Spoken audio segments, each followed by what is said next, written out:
créé tous ces conflits qui nous amènent là où nous ne devions pas être. 18 septembre 2000. Abidjan apprend qu'une tentative de coup d'État a eu lieu durant la nuit. On dit que la résidence du président, Robert Guy, a été attaquée.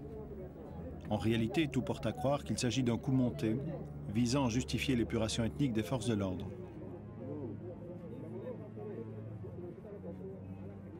Cet homme faisait partie de la garde présidentielle. Il raconte que dans la nuit du 17 au 18 septembre, des militaires Dioula ont été appelés à la présidence car, leur a-t-on dit, une tentative de coup d'État était en cours. En réalité, c'était un piège. Ils ont été arrêtés et enfermés dans une prison secrète, la Poudrière. Là, ils ont connu des brutalités inouïes. On est allé directement à la présidence, on envoie à la Poudrière, l'enfer sur terre. On a suivi toutes sortes de services. On nous a fait, je ne peux pas expliquer. On nous a enroulés dans les barberies, nous chicotés avec des bois frais, des bâtons, des poids, des fers, des marteaux, des bouteilles, des machines. Donc chacun avait un verre d'eau par jour.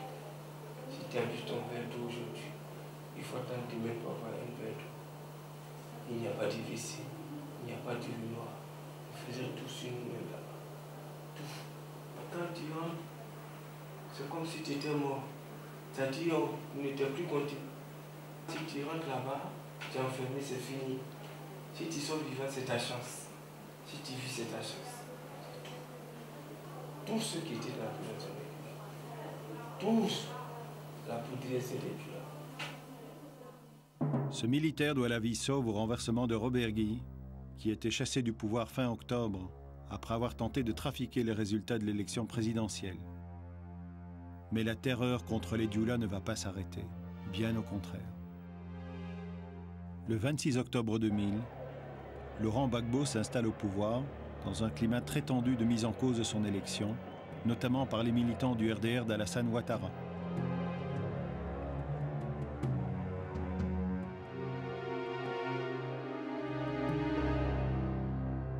Le lendemain, on découvrait le charnier de Yopougon. Ces cadavres ainsi exposés, atrocement mutilés, sont un message. Le but est de créer un climat de terreur pour faire fuir des populations entières. Mais ce charnier n'est que la partie visible. Et là, pour l'instant, c'est ce qu'on a vu et ce qu'on n'a pas vu. Puisqu'aujourd'hui, on relève à peu près 500 disparitions. Et nous, on ne parle pas de 50 morts, on parle de beaucoup plus. On n'est pas loin de 200. Des centaines de personnes sont raflées. Ces rafles sont clairement ciblées. Nous avons rencontré ce couple dont le jeune frère a été raflé chez lui. Il témoigne évidemment en visage caché. Dans le scénario, on retrouvait très souvent les étudiants, sinon des groupes de personnes armés de gourdins, armés de pilons. Et derrière eux, on trouvait des gendarmes qui les escortaient. Et lorsque ces individus-là attrapaient les gens, soit ils les tuaient sur place, ou bien les gendarmes s'en occupaient pour les crisper de balles après. Parfois, on retrouve les corps dans la lagune. Mais le plus souvent, on ne retrouve pas les corps. Jusqu'à aujourd'hui, on n'a pas retrouvé les enfants. N'importe où on va, on ne retrouve pas les enfants. Même je suis allée jusqu'à la morgue même. Quand on passait dans les commissariats, on nous disait, allez voir dans les caniveaux, on les a tués, ils sont dans les caniveaux. Si vous ne les voyez, dans les caniveaux. Les policiers, les corps habillés. Les gendarmes et souvent les policiers nous disent, allez voir dans les caniveaux. Si vous ne les voyez dans pas, les poubelles, demandez aux étudiants de la FESI. On peut seulement savoir où se trouvent les corps de nos petits frères, au moins les enterrer dignement. La responsabilité des forces de l'ordre est engagée dans d'autres situations. Même les édifices religieux ne sont pas épargnés. Les assaillants, c'était des jeunes, mais pas du quartier. Et on a même assisté à un moment donné à des scènes de complicité entre la police et les assaillants. Parce que quand on entend un élément de la police dire aux assaillants que attendez qu'on parte et si vous voulez mettre le feu à la mosquée, vous y mettrez le feu. Les gens ont commencé à parler d'ivoirité, excusez-moi du terme, mais c'est un concept bâtard. Ivoirité, qu'est-ce que ça veut dire? Vous demanderez à la plupart des Ivoiriens aujourd'hui, ne pouvez pas vous expliquer ce que c'est que l'ivoirité. Moi, je pense qu'on récolte ce qu'on a sémé. Parce qu'entendre des autorités politiques qui sont censées être une représentation qualitative du peuple dire qu'une frange de la population n'est pas ivoirienne, je pense que c'est anormal. J'ai peur parce qu'aujourd'hui, il y a des zones où être militant du RDR est synonyme d'étranger et les gens ils sont prêts à casser du RDR. Ils le disent souvent eux-mêmes. Les Djoula, on va vous tuer un à un dans ce pays. Dans un autre quartier d'Abidjan, un hôpital de campagne improvisé accueille de nombreux blessés, souvent par balle.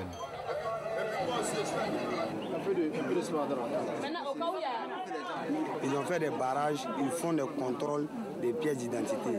Une fois que tu as un nom à consonance nordique, on t'arrête. Si tu dis que tu n'as pas de pièces, on t'arrête.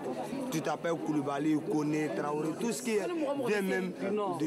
Et dans cette situation-là, ils font l'amalgame. Maintenant, ils ne calculent plus. Même quand vous avez des cartes d'identité, même carte d'identité ivoirienne même. Là même c'est grave. On a peur de sortir avec les cartes d'identité. Tous ces événements ont accompagné la prise de fonction du nouveau président Laurent Gbagbo en octobre 2000. Aujourd'hui, après plusieurs mois d'exercice du nouveau pouvoir, quel bilan peut-on tirer? La tension reste extrêmement vive, d'une part entre les partisans de Laurent Gbagbo qui estiment qu'ils sont, eux, les Ivoiriens authentiques, et les autres Ivoiriens partisans d'Alassane Ouattara qui sont assimilés aux étrangers. Les humiliations vécues aujourd'hui par les Dioula sont sans nom. Il y a les actes de torture inexprimables auxquels ils sont soumis, les actes de raquettes, de tracasseries policières, des enlèvements, des meurtres qui sont commis impunément par des agents des forces de l'ordre, des agents de sécurité à l'encontre de cette population-là. Donc cette population vit aujourd'hui dans une situation de psychose véritable. Sous Laurent Gbagbo, comme sous le régime précédent, des crimes contre l'humanité sont commis tous les jours. Nous avons rencontré plusieurs victimes de ces crimes perpétrés par les forces de l'ordre et des militants du FPI, le parti du président. Nous étions à la maison, un coup, on va les policiers dans la cour. En même temps, nous a pris, nous a menés jusqu'à derrière le cimetière. Bon, ils ont commencé à nous frapper là-bas. Nous sommes les Burkinabés. Nous sommes venus pour prendre le pays. Donc, nous allons voir avec eux. Après ça, les d'autres qui disent on n'a qu'à les tuer. Les d'autres disent non, on n'a qu'à laisser, on va le mener au commissariat. Là, le commissaire va dire qu'eux aussi, ils ont bien travaillé. Nous ont commencé à nous frapper là-bas. Après, maintenant, vers les 19h, ils nous ont menés à l'école de police. Quand on est arrivé là-bas, bon, les gars, ils ont commencé à nous frapper. 24 heures, 20 sur 24, on nous frappe.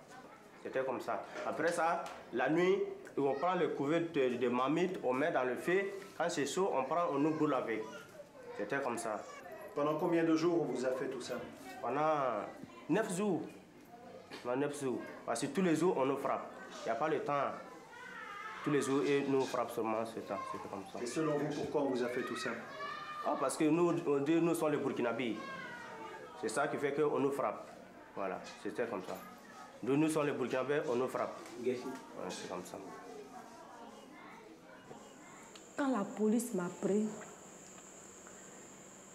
les civils me frappaient avec des bois. Ils me lançaient des coups de poing. Ils ont commencé à me déshabiller.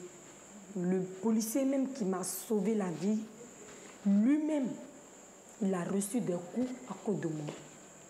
Ils ont commencé à me taper, me déshabiller, me mettre nuit sur le goudron. Vous allez mettre le sac dans mon sac, prendre comment on appelle, un matras, mettre dans le sac d'une femme. Vous allez me tuer. Je vous ai dit que je suis asthmatique, puis je porte déjà une début de grossesse. On s'en fout. Et c'est ça, c'est notre problème. Hein? Imbécile là, imbécile, et 4 tonniers là. Ils écartent mes jambes, ils mettent le sable dans mon sec, on prend le matras, on met dans mon sec, on me tape dans le sec. tout ce qui m'est arrivé, je suis ivoirienne, mais je suis Djoula. Et à votre avis, c'est pour cela Oui. qu'on vous en veut? Oui, parce que je suis Djoula. Avant, on ne faisait pas des trucs comme ça en Côte d'Ivoire. Mais depuis qu'il est arrivé, tu vois des gendarmes avec des civils qui se promènent dans la cour des gens pour tuer des gens dans la maison, pour voler les gens de la maison, pour dire, ouais, telle personne est ivoirienne, telle personne est Djoula, telle personne est burkinabé. C'est depuis l'arrivée de M. Gbagbo que tout se passe en Côte d'Ivoire. Mais je dis que ça continue toujours. Et avant ça, en Côte d'Ivoire, c'était pas comme ça? Ce n'était pas comme ça. On n'était pas divisés. Bété, Baoulé, Djoula, Gouro, on était la même chose. Chez nous, en Côte d'Ivoire, tu es ivoirien, tu es ivoirien. On avait accepté tout le monde. Mais aujourd'hui, vraiment, la Côte d'Ivoire, je ne reconnais plus la Côte d'Ivoire.